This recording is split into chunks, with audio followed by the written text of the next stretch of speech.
क्यों कुछ लोग महीनों और सालों तक एक ही जगह पर बैठकर व्यापार करते रहते हैं, जबकि कुछ लोग ऐसा सिस्टम बना लेते हैं कि उनके बिना भी उनका बिजनेस चलता रहता है। एक तरफ गोदाम में लोग बैठकर अपना पसीना बहा रहे होते हैं, हर छोटी बड़ी चीज में खुद को झोंक देते हैं, और दूसरी तरफ कुछ व्यापारी आराम से घर पर बैठकर या घूमते हुए करोड़ों का कारोबार संभाल लेते हैं। सवाल ये नहीं है कि किसके पास में ज्यादा पैसा है, असली सवाल ये है कि किसके पास में सिस्टम है।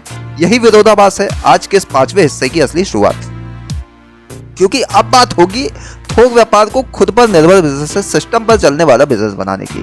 और यकीन मानिए, अगर आप इस हिस्से को दिल से समझ गए तो आपका पूरा व्यापारिक नजरिया बदल जाएगा। थोक व्यापार की शुरुआत में अक्सर हर व्यापारी खुद ही सब कुछ करता है। माल खरीदना, पैकिंग करना, सप्लायर से बात करना, रिटेलर को माल पहुंचाना, बिल बनाना, पेमेंट लेना, और इसी में उसका सारा दिन निकल जाता है। पर यही वजह होती है कि बहुत सारे व्यापारी आगे नहीं बढ़ पाते, क्योंकि बिजनेस बढ़ाने के लिए जरूरी होता है सिस्टम, ना कि व्यक्ति पर निर्भरता। जब तक आप खुद काम करेंगे बिजनेस आपकी हदों में रहेगा, लेकिन जब आपका सिस्टम काम करेगा तो बिजनेस आपकी सोच से भी आगे बढ़ेगा। अब सवाल आता है, सिस्टम कैसे बनता है? इसका पहला कदम होता है डेली ऑपरेशन का ऑटोमेशन, यानी जो काम आप रोज बार बार करते हैं उसे एक ठोस प्रक्रिया में बदलना। जैसे माल आने की जांच, स्टॉक का रिकॉर्ड, पैकिंग और डिलीवरी की ट्रैकिंग। ये सभी चीजें अगर तय तरीके से हो तो हर बार आपको मौजूद रहने की जरूरत नहीं पड़ेगी। मान लीजिए आपके पास में एक गोदाम है जहां हर दिन 100 से ज्यादा पैकेट आते हैं। अगर हर बार आप ही गिनती करेंगे तो आपका समय इसी में निकल जाएगा। लेकिन अगर आपने एक सिस्टम बना दिया कि पैकिंग इनवर्ड और आउटवर्ड का रिकॉर्ड एक ऐप में दर्ज हो, हर डिलीवरी पर एक ऑटोमेटिक मैसेज जाएगा और हर भुगतान की स्थिति स्क्रीन पर दिखेगी, तो आप चाहे कहीं भी हो सब कुछ एक क्लिक में देख सकते हैं। अगर आपका रोज का 3 घंटे का समय इस सिस्टम से बच जाए तो आप उस समय में क्या कर सकते हैं, नीचे कमेंट में जरूर लिखिए, क्योंकि यही सोच आपका बिजनेस कल कहां पहुंचेगा तय करेगी। बहुत सारे व्यापारी यही गलती करते हैं कि वो अपनी टीम को बस काम दे देते हैं, लेकिन सिस्टम का ज्ञान नहीं देते, और फिर वो खुद जब नहीं होते हैं तो काम बिखर जाता है। जबकि समझदार व्यापारी ऐसा सिस्टम बनाते हैं कि जिसमें हर व्यक्ति की भूमिका साफ होती है। कौन माल लेगा, कौन पैक करेगा, कौन सप्लायर से डील करेगा, कौन ग्राहक से। अगर टीम को ये ढांचा समझ में आ गया तो फिर मालिक को हर छोटी बात में दखल देने की जरूरत नहीं पड़ेगी। अब सोचिए, अगर आपकी टीम आपके बिना भी काम को उसी तरह संभाल सके जैसे आप करते हैं, तो क्या आपका बिजनेस कई गुना बढ़ेगा नहीं? यही फर्क होता है छोटे और बड़े व्यापारी में। छोटा व्यापारी माल का मालिक होता है, बड़ा व्यापारी सिस्टम का मालिक होता है। थोक व्यापार अब पुरानी मंडियों तक सीमित नहीं है। आजकल बहुत सारे बड़े बड़े व्यापारी अपने बिजनेस को मोबाइल और कंप्यूटर से ही संभालते हैं। स्टॉक मैनेजमेंट से लेकर पेमेंट, बिलिंग, डिलीवरी, सब कुछ अब डिजिटल हो चुका है। अगर आपने समय रहते टेक्नोलॉजी को अपने बिजनेस में जगह दे दी तो आप भी वही फायदा उठा सकते हैं जो आजकल बड़े बड़े डिस्ट्रीब्यूटर उठा रहे हैं। मान लीजिए आपने एक डिजिटल सॉफ्टवेयर लगवाया जिसमें स्टॉक का हर इन आउट दर्ज होता है। जैसे ही कोई प्रोडक्ट कम होता है आपका सिस्टम अलर्ट दे देता है।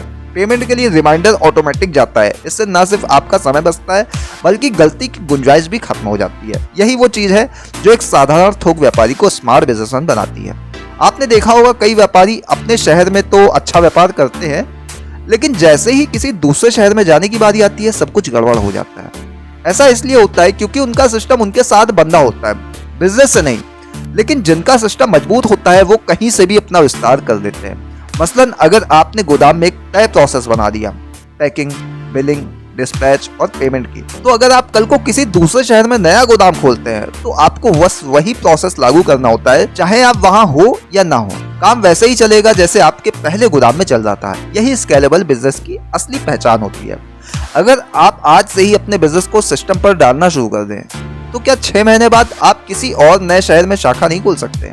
यही फर्क सोच में होता है। थोक व्यापार में ग्राहक सिर्फ रिटेलर या डिस्ट्रीब्यूटर नहीं होता है, बल्कि वो रीढ़ होता है। अगर आपके पास में 100 भरोसेमंद ग्राहक हैं और आप हर महीने स्थिर व्यापार करते हैं, लेकिन अगर आपने ग्राहकों का डेटा और उनसे जुड़ी डील्स को सही तरीके से रिकॉर्ड नहीं किया तो आप हर महीने मेहनत को दोहराते रहेंगे।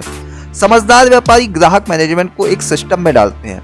किस ग्राहक को कब माल गया, कब पेमेंट आना है, कितना बकाया है, कब नया ऑर्डर आ सकता है। इससे ग्राहक के साथ में रिश्ता मजबूत होता है और कोई भी लेन देन गड़बड़ नहीं होता है। अगर आपके पास में 100 ग्राहक हों और हर ग्राहक 1000 रुपए का एक महीने माल ले तो आप कुल कितना कारोबार करेंगे? जरा सोचिए और नीचे कमेंट में लिखिए, क्योंकि ये आंकड़ा आपके भविष्य की दिशा आपको दिखा सकता है। बड़े थोक व्यापारी हर छोटी बड़ी चीज खुद नहीं देखते, लेकिन उनके पास में हर एक चीज की रिपोर्ट होती है, जैसे कितनी इनवर्ड हुई, कितनी आउटवर्ड, कितना पेमेंट बाकी है, कितना मुनाफा आया, कौन सा प्रोडक्ट ज्यादा बिक रहा है, कौन सा कम बिक रहा है। इससे उन्हें बिजनेस में पकड़ रहती है बिना गोदाम में बैठे। अगर आप भी अपने बिजनेस में ऐसा रिपोर्टिंग सिस्टम बना लेते हैं तो धीरे धीरे आपका दिमाग रोज के झंझट से निकलकर रणनीति पर फोकस करने लगेगा और यहीं से बिजनेस रफ्तार पकड़ता है। कोई भी सिस्टम तभी काम करता है जब आपकी टीम, सप्लायर और ग्राहक आप पर भरोसा करें। इसके लिए जरूरी है कि जो नियम आपने बनाए हैं सबके लिए एक जैसे हों। एक ग्राहक को अलग, दूसरे को अलग नियम देने से सिस्टम टूटता है, लेकिन जब सबको एक जैसा अनुभव मिलता है तो विश्वास बनता है और नेटवर्क अपने आप मजबूत होता चला जाता है। याद रखिए, सिस्टम का मतलब सिर्फ मशीनें और ऐप नहीं होता है। सिस्टम का मतलब होता है एक ऐसा ढांचा जो समय पर एक ही तरीके से काम करे, चाहे आप वहां हो या ना हो। बहुत से व्यापारी बिजनेस में मेहनत करते हैं लेकिन हिसाब किताब पर पकड़ नहीं बनाते। धीरे धीरे पैसा कहीं ना कहीं रिसने लगता है, लेकिन सिस्टम बेस्ड व्यापार में हर लेन देन दर्ज होता है। आप देख सकते हैं कि कौन सा प्रोडक्ट ज्यादा मुनाफा दे रहा है, कहाँ से पैसा फंस रहा है और कहाँ से सबसे तेज रिटर्न आ रहा है। यही वो समझ है जो आपको बाकी व्यापारियों से अलग बना देती है। अगर आपको हर हफ्ते एक साफ रिपोर्ट मिले कि इस हफ्ते आपका कुल मुनाफा कितना हुआ, कुल खर्च कहाँ हुआ और कौन सा प्रोडक्ट सबसे तेज चल रहा है, तो क्या आप बेहतर फैसले नहीं लेंगे? यही सिस्टम का कमाल होता है। जब तक आप खुद काम में फंसे रहेंगे, आपकी सोच भी गोदाम की दीवारों में कैद रहेगी। लेकिन जैसे ही आप सिस्टम बनाते हैं, आपका ध्यान अगले कदम पर जाता है। नए शहर में शाखा, नए प्रोडक्ट में एंट्री, नए मार्केट में विस्तार। यही वो मोड़ है जहां थोक व्यापारी सिर्फ व्यापारी नहीं, उद्यमी बन जाता है। अब कल्पना कीजिए, अगर आपका बिजनेस पूरी तरह सिस्टम पर चलने लगे तो आप अपनी जिंदगी में क्या नया करेंगे? शायद आप दूसरा कारोबार शुरू करेंगे, शायद आप परिवार के साथ में समय बिताएंगे, शायद आप बड़ा सोचेंगे। नीचे कमेंट में बताइए, अगर आपके पास में ऐसा सिस्टम हो तो आप क्या करेंगे? अब इस 5वें पार्ट के अंत में हम वहां पहुंच चुके हैं जहां से अगला बड़ा दरवाजा खुलता है, नेटवर्क के विस्तार से मल्टी सोर्स इनकम तक का सफर। बहुत से व्यापारी इसी बिंदु पर रुक जाते हैं, लेकिन कुछ लोग यहीं से नई उड़ान भरते हैं। छठा हिस्सा इसी पर केंद्रित होगा कि कैसे एक थोक व्यापारी अपने बिजनेस को कई बिजनेस में बदलता है, कैसे वो अपने ब्रांड को कई शहरों और राज्यों तक फैलाता है और कैसे एक बार बना हुआ सिस्टम उसे सालों तक कमाई देता रहता है, भले वो खुद मैदान में हो या फिर ना हो। क्या वाकई में ऐसा संभव है? क्या कोई व्यक्ति एक बार मेहनत करके सालों तक कमाई कर सकता है? एक व्यापारी माल बेचने तक सोचता है, दूसरा सप्लाई चेन बनाने तक, और यही वो विरोधाभास है जो आज के छठे भाग की शुरुआत करता है। क्योंकि आज हम बात करेंगे कैसे एक छोटा सा थोक व्यापारी अपने बिजनेस को मल्टी सोर्स इनकम में बदल सकता है, यानी एक से नहीं कई दिशाओं से पैसा आने वाला व्यापार। जरा सोचिए, अगर आपका बिजनेस सिर्फ एक प्रोडक्ट पर टिका रहता है तो जैसे ही मार्केट में उस प्रोडक्ट की मांग कम होगी, आपकी कमाई भी गिर जाएगी। लेकिन अगर आपके पास में 3 या 4 अलग अलग सप्लाई चेन है तो एक प्रोडक्ट की कमी दूसरे से पूरी हो जाएगी। यही असली बिजनेस इंटेलिजेंस है। अब सवाल ये उठता है, क्या एक ही व्यापारी कई बिजनेस चला सकता है? जवाब है हाँ, अगर उसका पहला बिजनेस सिस्टम पर चलता हो। आपने पिछले हिस्से में सीखा था सिस्टम कैसे काम करता है, और अब उसी सिस्टम को आधार बनाकर व्यापारी अपने कारोबार का विस्तार करता है। मान लीजिए आपने किराना थोक व्यापार शुरू किया। अब आपके पास पे रिटेलर्स का अच्छा नेटवर्क है, सप्लायर्स भी भरोसेमंद है और टीम काम संभालना सीख चुकी है। अब आप चाहे तो उसी नेटवर्क के जरिए FMCG का एक और प्रोडक्ट जोड़ सकते हैं, साबुन, चाय, मसाले या फिर डिस्पोजेबल आइटम। ये सब वही ग्राहक खरीदेंगे जो पहले से आपसे जुड़े हैं। मतलब आपको नया मार्केट नहीं खोजना है, बस अपने मौजूदा नेटवर्क को बेहतर इस्तेमाल करना है। जरा सोचिए, अगर हर ग्राहक आपकी कंपनी से 3 तरह के माल ले तो आपकी इनकम 3 गुना नहीं तो 1.5 गुना तो हो ही जाएगी। अब बताइए, क्या आपको लगता है कि एक ग्राहक को कई प्रोडक्ट बेचना मुश्किल है या आसान? नीचे कमेंट में लिखिए, मैं आपकी सोच जानना चाहूंगा। बड़े थोक व्यापारी केवल थोक नहीं रहते, वो डिस्ट्रीब्यूटर बन जाते हैं। कई ब्रांड अपने डिस्ट्रीब्यूटर खुद नहीं ढूंढ पाते, तो ऐसे में अगर आप किसी क्षेत्र का डिस्ट्रीब्यूशन अधिकार ले लेते हैं तो आपके बिजनेस में एक नई आय का रास्ता खुल जाता है। मान लीजिए आपने किसी लोकप्रिय FMCG ब्रांड का डिस्ट्रीब्यूशन लिया। कंपनी आपको माल देगी और आप अपने नेटवर्क के जरिए रिटेलर्स को सप्लाई करेंगे। कंपनी आपको हर सौदे पर कमीशन देगी और ये कमीशन हर महीने स्थिर इनकम बन जाता है। यही वजह है कि कई व्यापारी आज थोक से डिस्ट्रीब्यूशन मॉडल की ओर बढ़ रहे हैं। लेकिन यहाँ एक और बात ध्यान देने वाली है, अगर आप डिस्ट्रीब्यूटर बनना चाहते हैं तो आपको अपनी साख और क्रेडिट हिस्ट्री मजबूत रखनी होगी, क्योंकि कंपनी भरोसे के आधार पर ही डिस्ट्रीब्यूशन देती है।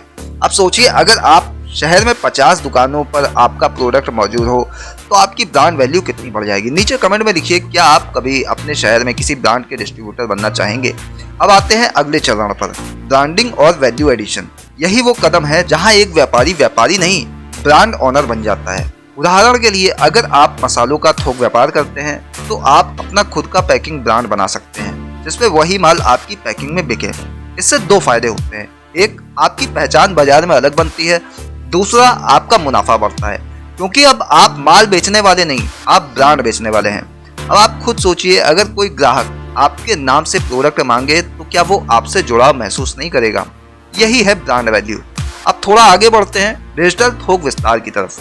आजकल बहुत से व्यापारी अपने कारोबार को ऑनलाइन ले जा रहे हैं। पहले जो माल केवल मंडी में बिकता था, अब वही B2B प्लेटफॉर्म जैसे इंडिया मार्ट, ट्रेड इंडिया, उड़ान और मीशो पर बिक रहा है।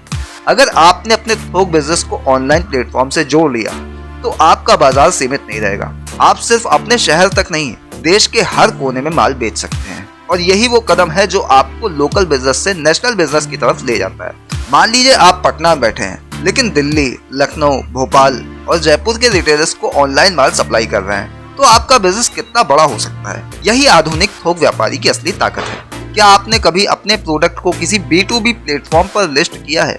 अगर नहीं तो नीचे कमेंट में लिखिए, अभी शुरू करूंगा, क्योंकि अब जमाना डिजिटल हो गया है।